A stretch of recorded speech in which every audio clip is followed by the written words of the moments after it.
I wouldn't interpret those comments as being authoritative in terms of any sense of acquiescence from the council to those statement of affairs.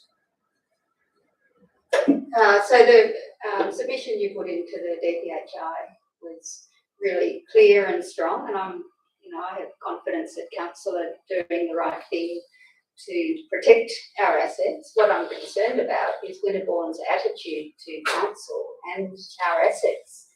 I think it's extraordinary that they're saying that they're just not going to look at the road. They're not going to do these studies anymore. And I guess I haven't been in the room. I don't know how that conversation went, but I do find it fairly extraordinary. I would like to propose that council invite Winterbourne to come and speak to our council, specifically, not exclusively, but in relation to roads, workers' accommodation and water. So I guess do I propose that as a motion now? Can I do that? Yes. So yeah, the motion would be that council invite Winterbourne Wind to a meeting with council to update councillors on the Winterbourne Wind project, particularly in relation to roads, workers' accommodation and procurement of resources, including water. Do I have a second for that? Second, just to be clear, the formalities, is that then considered as a matter of urgency and we then consider that as a motion? So, through you, Mr. Mayor, it is an item for noting in the report. It's open to be discussed, and arising from that is an action point that the council wants to advance. I don't see any reason why it can't be advanced. If supported by the council, can be action. Matter of urgency, normally if folks want to do something in this meeting, actually. oh, so this would be, this is not voting on this to happen now, it's to Just voting on the motion to action something. Well, it's probably more of it could be just termed so we're not a motion to come out of the meeting, it's an action. Yeah, action, an action to come out of this. If councils are in favour of it. Can I just speak on it briefly? It's just, I don't know how much the project's worth, $2 or $3 billion. And none of us have heard from the developers at all. They haven't presented to Walter Council for I don't know how long, but certainly not since we've been councillors. So I just think, given their attitude to our roads, I'd just like to hear what their plans are, how they do plan to look after our assets and our community. But I think it's reasonable that a project this size coming to our community should address our council. Point that as an action to come out of this meeting, then that the general manager approach the Estes to present to council, and I would hope that we would call for questions that could be sent. So it's not much good them coming here with the wrong people or no answers. So call for questions from council as to if they'll come. Okay. So I need to go off Councillor McCoy. Do you wish to say something? Yeah, I'm following on from that. I think in light of the fact that geotechnical investigation may not proceed, back in December 2024, there was a notice of motion that I put forward, I think number 33, which asked for council to do some of its own work to establish the positions regarding the pavement and basically get some sort of a baseline on our local roads and also on Thunderbolts Way. I'd like to see that revisited, given that Winterbourne Wind seems to be, Winterbourne Wind don't seem to be doing that. I think we as a council need to get a baseline on Thunderbolts Way, and I believe it would also be advantageous for us going forward with our asset management plan to understand the condition of Thunderbolts Way right through the local government area. So I think it'd be money well spent coming out of the regional roads maintenance budget, or whatever, to actually do a full assessment, whether it be whatever. There are machines that go through and can do full assessments on roads, so that we get some sort of understanding of where on that road we've got problems. Going north to Irrelevant, also allow us to, or should inform our future works programs for Thunderbolt. So that's right. The dilapidation stuff that we've done recently with our contractor taking, we could use that data as a baseline, but then what we probably haven't got is part of your motion was some traffic counting data. I don't believe we have traffic counting strips out on those the roads going out. Yes, Through Mr. Mayor, it's very good points raised, councillors. I'm working with Transport for New South Wales, TCA, I can't remember the name of the actual organisation. They basically capture all the BBS and vehicle data electronically through the trackers.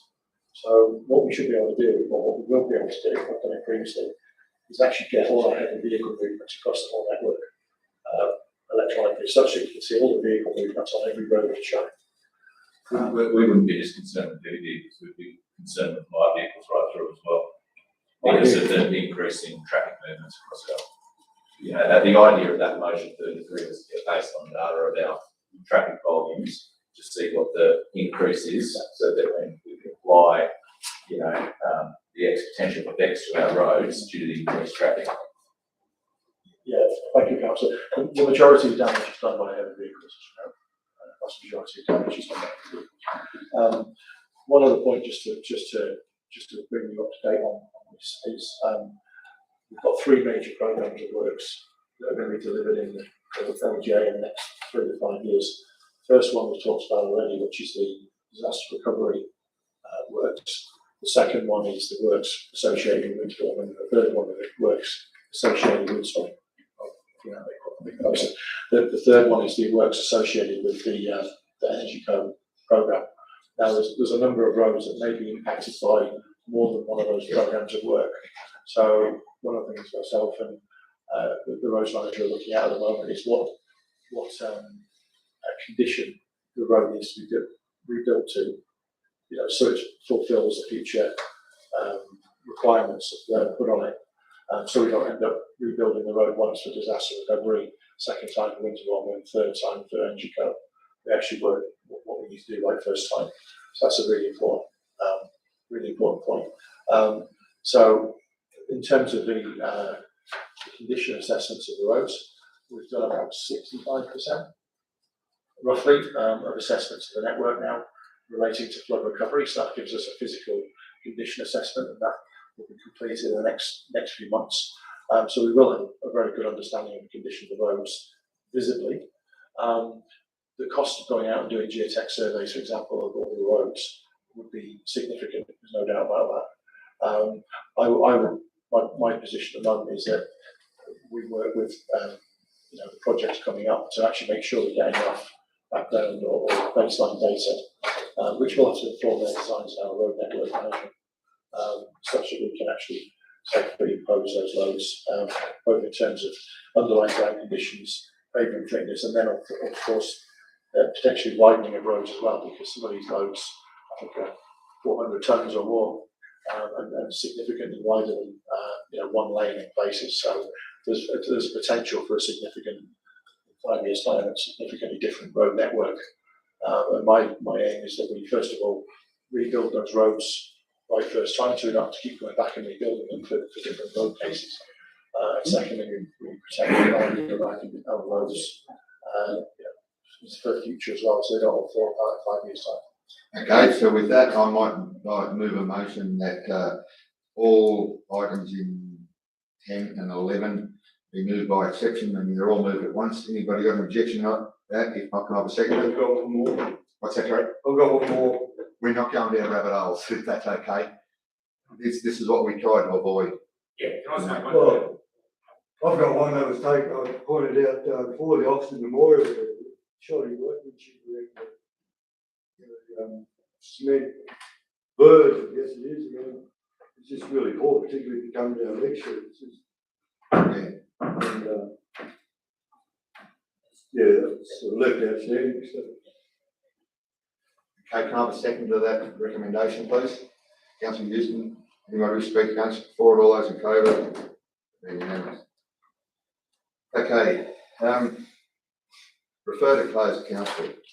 Recommendation, the council in accordance with the vision of section 10A 2A of the Local Government Act 1993, the matters of general manager performance agreement 2025-2026 amendments to the Walco Council Ashley Riverview Committee meeting held on the 18th of the 12th, 2025, and again on the 21st of the 1st, 2026, be referred to be discussed in closed council for the reason that the reports relate to personnel matters concerning particular individuals other than councillors. 2. Section 10A 2C of the Local Government Act 1993, the matter of aged care, capital assistance program options and lease of car park are referred to be discussed in closed council for the reason that the reports relate to the information that would, if disclosed, confer a commercial advantage on a person with whom the council is conducting or proposes to conduct business. 3.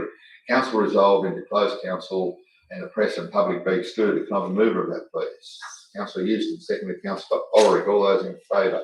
We're now in closed session. We'll give time for the recordings to be turned off. Okay.